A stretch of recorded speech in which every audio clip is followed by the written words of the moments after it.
सुबुह PhD teacher आहियां जेके मुंहिंजूं पंहिंजूं साजिदा खोड़ो ऐं ज़िया खोड़ो गैर इख़लाक़ी गैर तरीक़े सां वठी ऐं पंहिंजे घर में रहियूं वेठा आहिनि कहिड़े हक़ सां रहियूं वेठा आहिनि मुंहिंजूं भेनरूं मूंखे वापसि ॾियारियूं वञनि असां दरबदर थींदा रहिया आहियूं असांखे कूड़ा इल्ज़ाम कूड़ियूं ॻाल्हियूं असांखे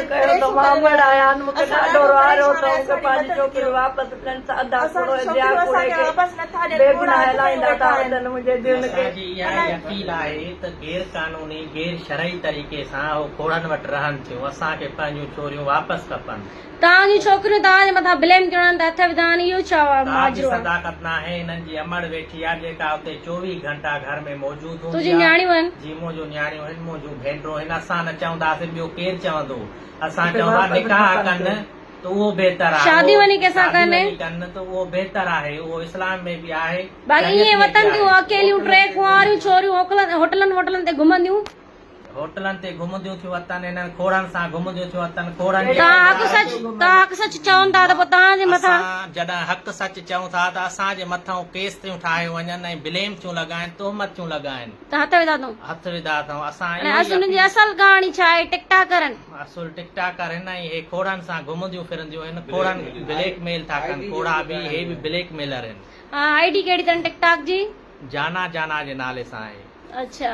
जीअं मर्द तुंहिंजी धीअ आहिनि हा मां मुंहिंजो धीअर आहिनि मूंखे ॾाढो हिन साधा खोड़े दिया खोड़े दलील कया मुंहिंजनि खे घुमाईंदा फेराईंदा हेॾे होॾे था वतन मां रड़ंदी थी वतां टियों महीनो थिया मुंहिंजी कोई दाह नथो ॿुधे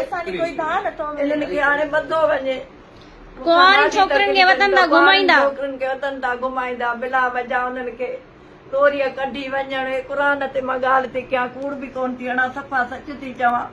मां मजबूर आहियां मुंहिंजो मुड़ुसु बीमार मुंहिंजो पुटु बीमार कुटे करे हलियूं वयूं आहिनि हर शइ खणी वयूं आहिनि सोन जेवर सभु कुझु खणी वयूं आहिनि पर मूंखे पंहिंजे धीअर खे वापसि ॾियनि ग़लति तालुकात आहिनि हिन जा सादा कूड़े मूंखे इहा आहे शीरीन जेका पंहिंजे पाण खे मज़लूम थी सॾाए जेका पंहिंजी माउ जे मथां कूड़ा ब्लेम थी हणे अफ़सोस आहे हा मड़े हा मां मूंखे ॾाढो तकलीफ़ ॾिनी चई हिन में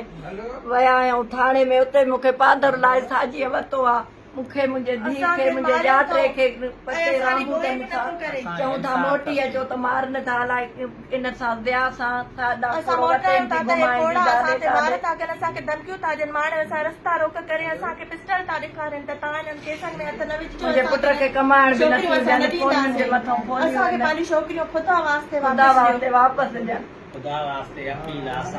छोकिरियूं तव्हां ॾे नथियूं अचनि जे नथियूं अचनि त निकाह कनि पर इज़त वारी ज़िंदगी गुज़ारनि असां इहा बेगैरती असां में न आहे जो असां इहे बर्दाश्त कयूं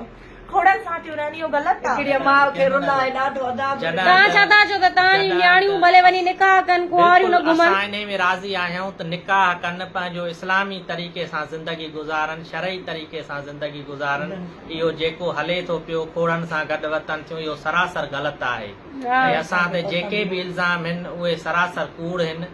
भले साफ़ शफ़ाफ़ इंक्वायरी कराई वञे मुंहिंजो मुड़ुसु मुंहिंजा ॾेर जेके बि आहिनि असां सभु शरीफ़ ख़ानदान सां तालुक रखूं असां सभु शरीफ़ आहियूं ऐं असां ते कूड़ा पाणे खे